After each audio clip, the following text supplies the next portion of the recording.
All right, I'm doing part 2 of the live stream that I did yesterday because I got off that live stream and I was like, wow, did I really just say those things? And I knew and could feel that it triggered a lot of people, and lo and behold, I've lost a lot of followers from it. Kind of interesting what happens when you start speaking your truth, right? And it's interesting because this came out of our Transcendence Reality Society hot seat mentoring, and we did a group reading in there, and it was all about being who you are, speaking your truth, being who you are. And I think that right now in today's society, with the world amping up with everything that's going on, I think there's a lot of people that are, I want to see, like, falling over from who they used to be, falling over from the confidence in who they used to be and who they are becoming, right? So kind of interesting, and I really want to speak about this. I also want to dive in a little bit to, you know, how yesterday I was talking about when we eat like greasy foods, it feels an emotional craving. And yes, there's parasites and pathogens and all sorts of things craving the unhealthy foods too. However, I want to speak about the emotional metaphysics of certain foods that we eat. So if you would like to start off saying, like, what's your nemesis? What's the thing that you go to that you know you shouldn't eat, but you do when you're emotional or upset or whatever's going on?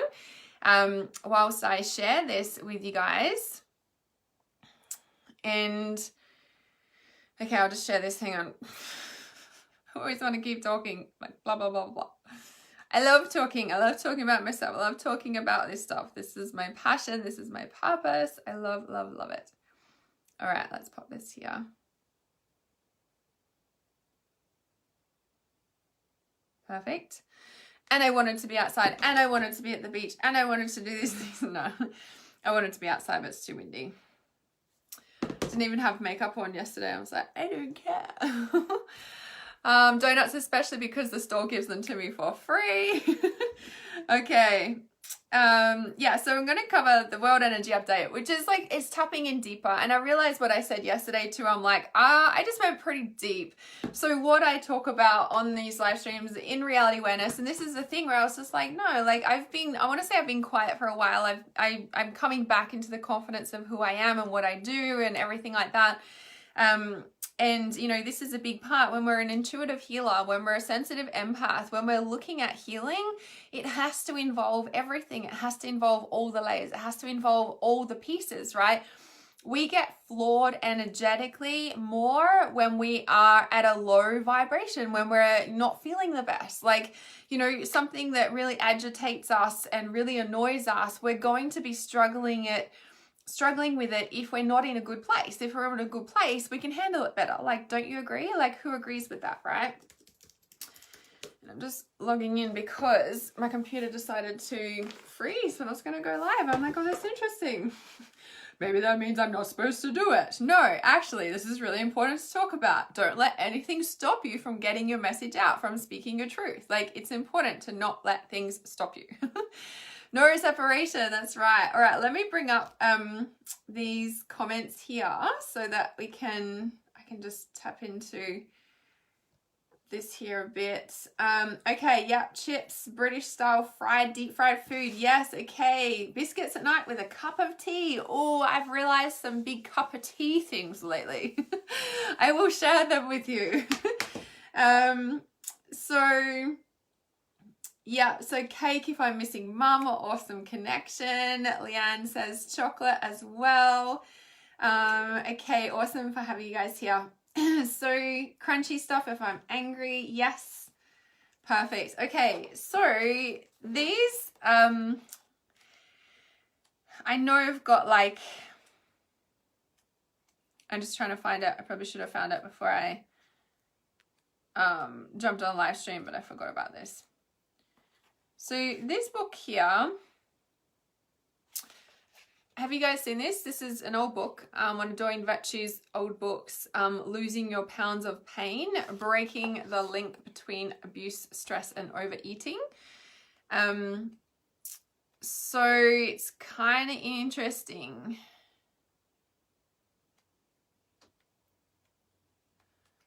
And yeah, just give me a moment while I try and find that. It's a very confronting book, let's say.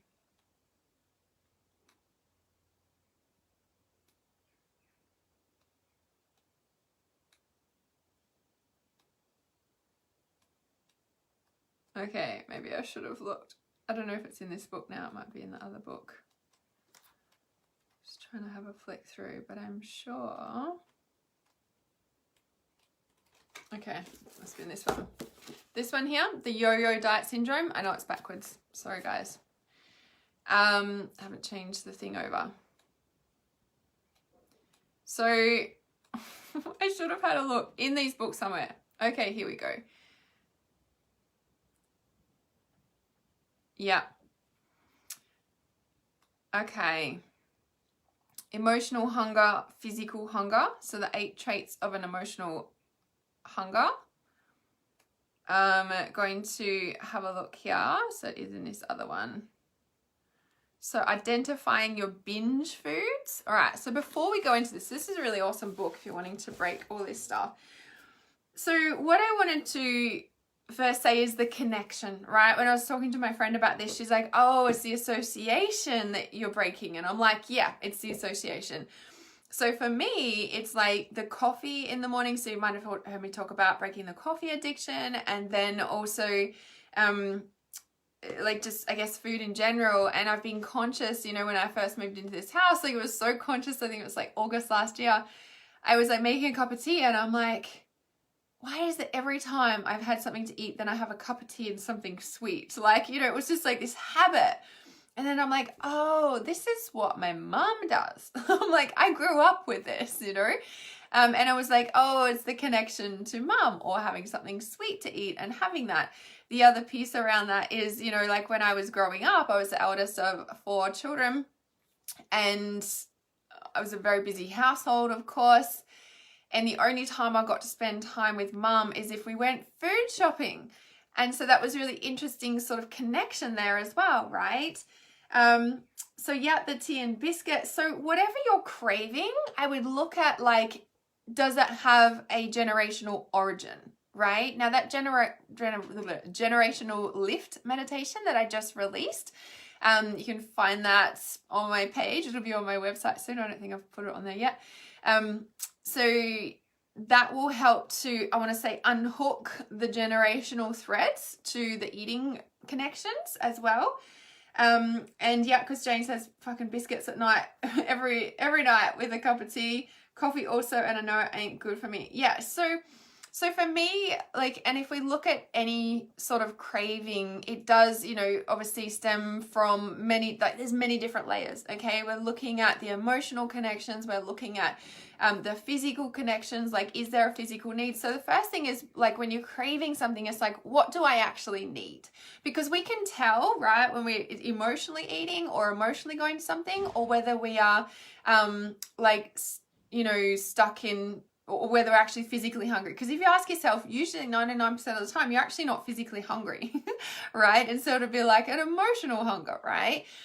So if you ask yourself, what is it that I'm needing? Now, a couple of years ago, I would go like off food. Like I'd go through these phases where I'd go off food and I was like, oh, I don't know what I want. And just nothing would like, you know, I'd go to the fridge, I'd go to the cupboard. I'm like, I don't know what I feel like. Like I don't feel like I was hungry, but I just, no food would like do it for me. And what I realized over a period of a couple of months, I was like, oh, I actually don't need food. I need more self-care time. Like it was a really big deal for me, because it was this space around like, oh, like I've been working too much and I haven't given myself enough space, I haven't given myself enough time.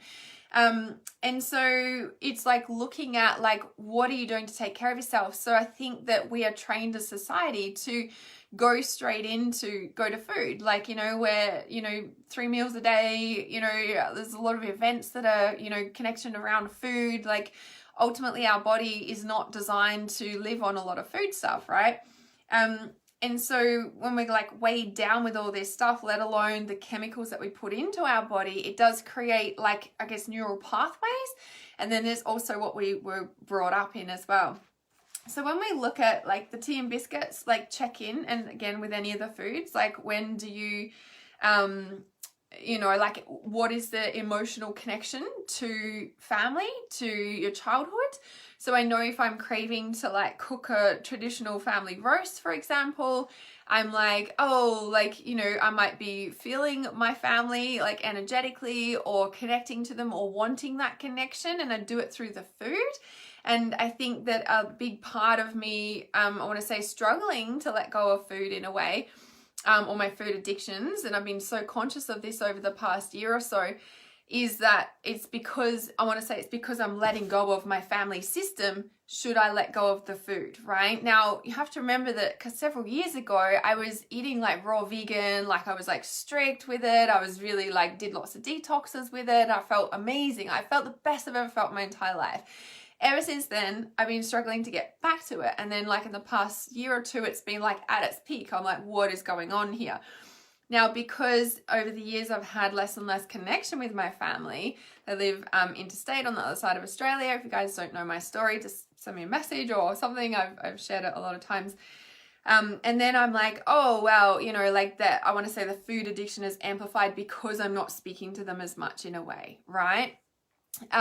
So it's looking at like the food connection to family, to generational, to the emotional need of the connection to family as well. And then there is certain parts as well, like around, like looking at when you, like go to the food, and I'm just still trying to find here. Oh yeah. Okay. So yes, awesome. This is the piece I was looking for. So identifying your binge foods, or identifying the foods that you crave, right? So in this book, she talks about the chocolate. So chocoholic has found its way into the English language with a tongue-in-cheek connotation attached. I'll just see where it is here. Recent studies help us explain why some of us crave chocolate. It contains powerful stimulants that lead to a sudden surge of energy right after it's eaten. Second, chocolate contains a chemical called whatever that is, PEA for short, which is identical in the molecular structure to the PEA produced by the brain during states of romantic love. So it's interesting, right? If we're craving chocolate, we're craving like the love, yeah? So we're like craving the love because and we're talking on a hormonal brain neurochemistry pathway level here, okay? It's not just like, oh yeah, emotional love. Like it's a neural pathway, brain like hormonal release, like that's a big deal, right? And so when we look at that, that's the chocolate. So look at when you're craving the love.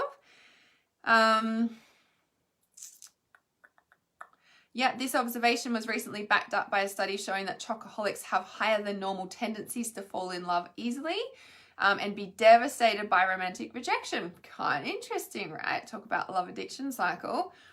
Finally, if the other chemicals weren't enough, the aroma of chocolate contains another mood-influencing substance called pyrazine. When inhaled, pyrazine activates the pleasure center of the brain, leading to feelings of contentment.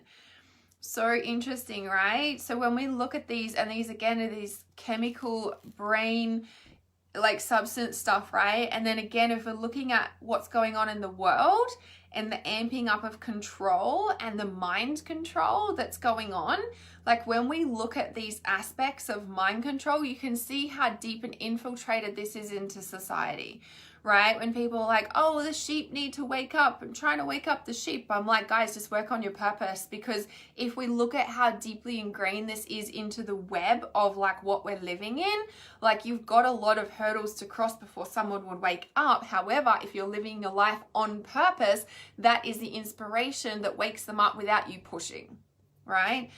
Do you guys see how deep and intricate this is with like that, the chocolate one, for example, with the chemicals, like, and especially around love, and what is like our society also trained and brought up on is a bucket load of trauma and loss and grieving of a parent. Like if you look at a lot of the Disney movies and stuff, they're usually a lot about losing a parent or losing a loved one. Like it's mostly like the hero's journey at the start, they've lost someone and then they've, you know, come back. Like if we look at the intricate nature of the web of how deep this is, right? If our body is made up of like a chemical, you know, it's a chemical box, like our body is like made up of all this chemistry, right?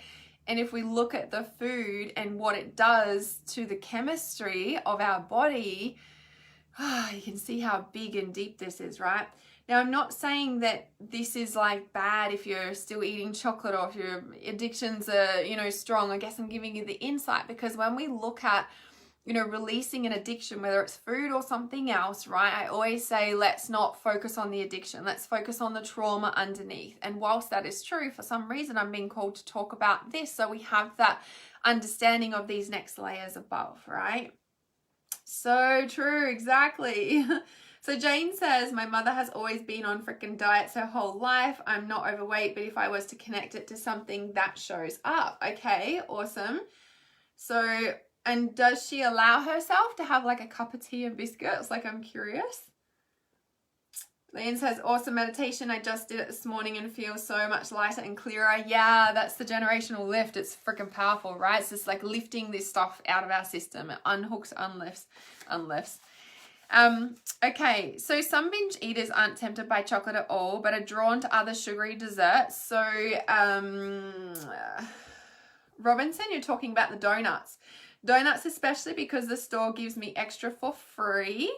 So interesting when you say that. Like when I came off my smoking addiction, or gave up drugs, I turned to food, right? And then and spirituality at the same time, and then they both became a drug. So I've been through a lot with all of this.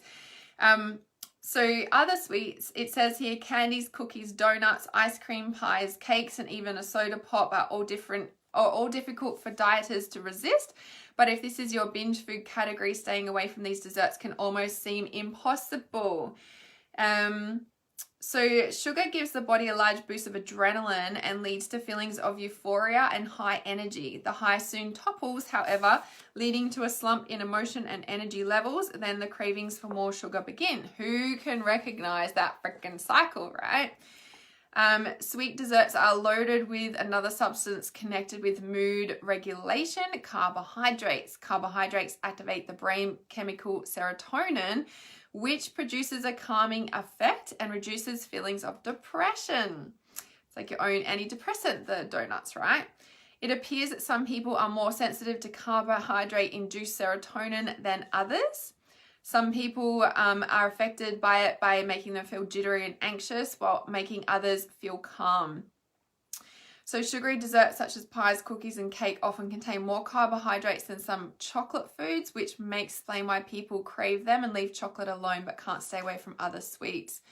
So it depends, obviously, how you react to your chemical makeup in your body. Yeah. And then we've got the salty and junk foods or dairy products as well, breads and starches, spicy meals. So, and then they're all different, right? So what do I want to talk about here?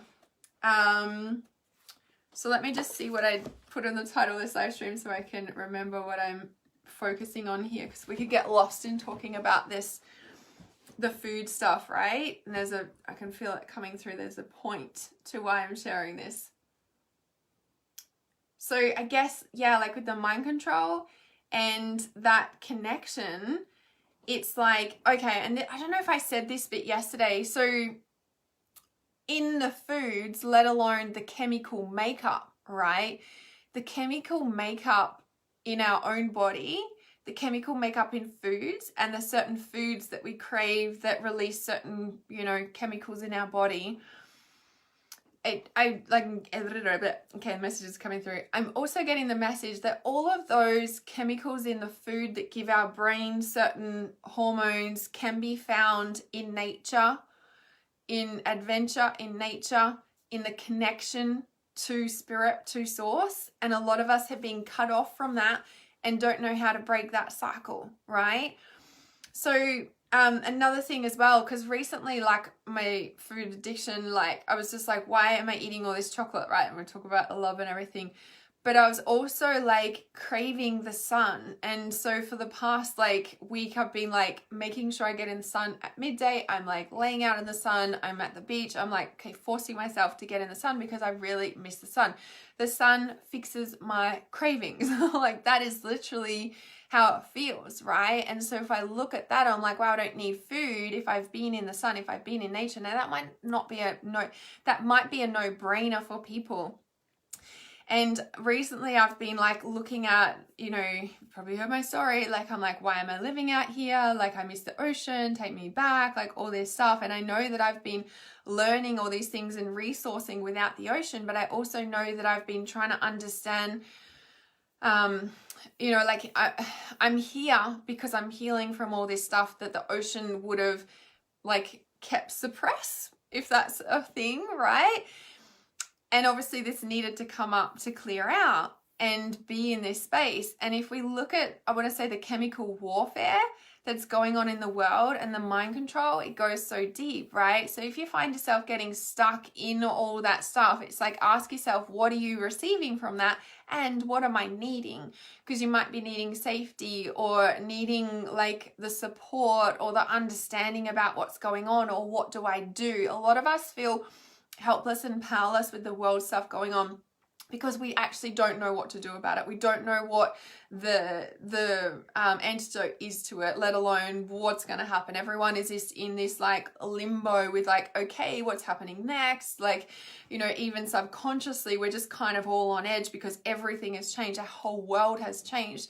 So when we are like getting hooked into it, it's kind of like unhooking and asking yourself, you know, like, what is it that I'm needing? It's like the number one question you should be asking if there's any sort of addiction going on, whether it's social media, whether it's food, whether it's drugs, whether it's whatever it is, right? It's like, what is it that I'm actually needing?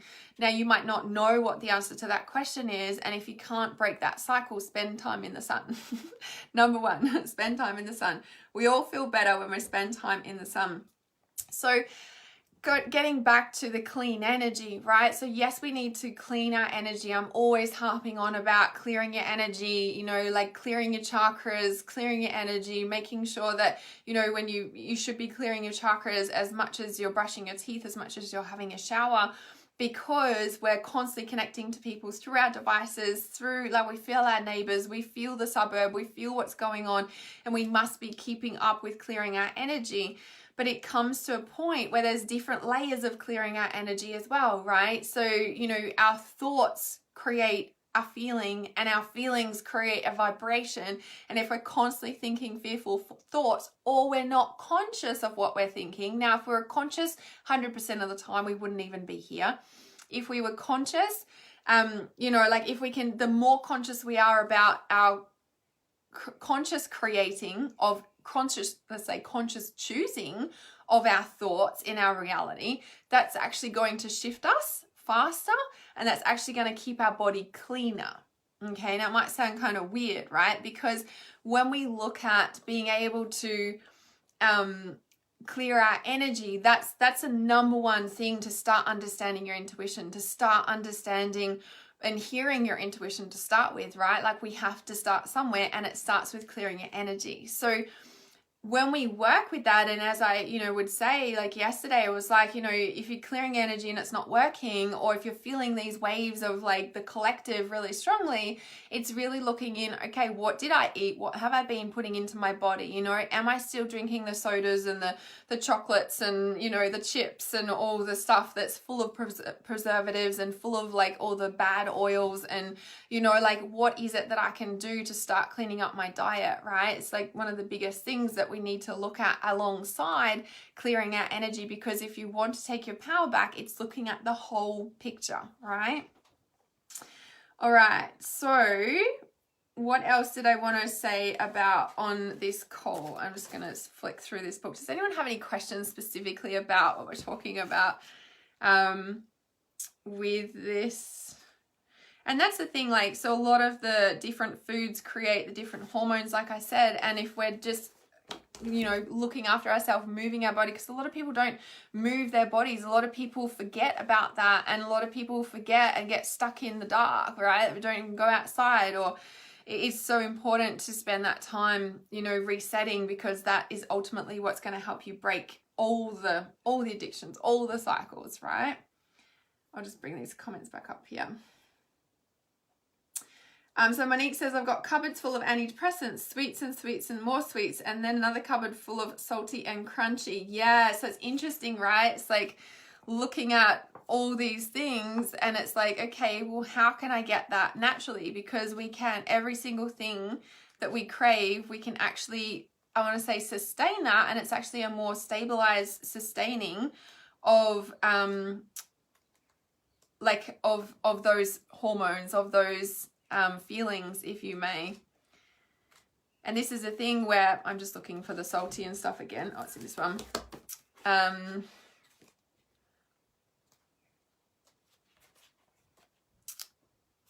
What was I saying? So about, sorry, I'm getting sidetracked.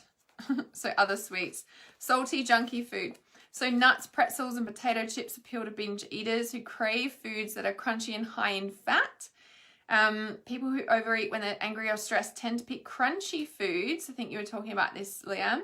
On which to take out their aggressions. So Christina, for example, was continually upset of her husband for not pitching in around the house. She'd come home from work and find him asleep on the couch while the children ran around the house unsupervised. She'd usually console herself by munching on a bowl of buttered popcorn or some potato chips. She crunched away at her anger. It's kind of interesting, right? So who binge on nuts are attracted to the chemical pyrazine in their aroma. The vapors of pyrazine trigger the pleasure center of the brain. So when we can give ourselves that pleasure and instead of pain, you can see how everything can shift. And then it's also like, wow, do I deserve that? Do I deserve that pain? Do I deserve that pleasure? Can I really give myself that? And then it's like, what comes up from that?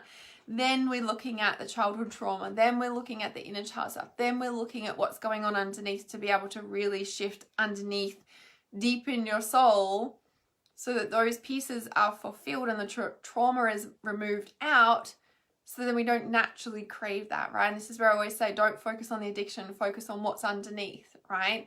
But for whatever reason, needed to talk about the link between the emotional, between the foods we eat, between the nanotech, between what's going on in the world. And when it's like turned up and amplified, right? Whether that's through natural sources of like, you know, the sun or the moon or whatever's going on planetary, or whether it is 5G and all those pieces, or whether it's all combined, right?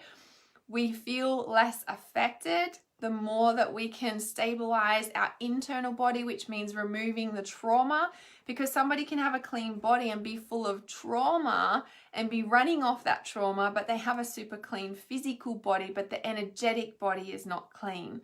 So it's really looking at all the pieces. Yeah, there's nothing that goes missed when we're looking deep into this rabbit hole, if you may. All right, so if you guys don't have my Earth, My Reality, it gives you the ins and outs of detoxes, of cleanses. I go through different cleanses in that course. There's also decluttering. So we can look at decluttering around your house. There's also obviously the energetic clearings as well. And then there's also about self-love and being able to fill yourself and nourish yourself with that love. So Earth, My Reality is my mini course. Well, it's a little bit big, as 25 or 30 videos in there or something on all those pieces, on to give you a guiding start about how to detox, because there's so many different detoxes out there.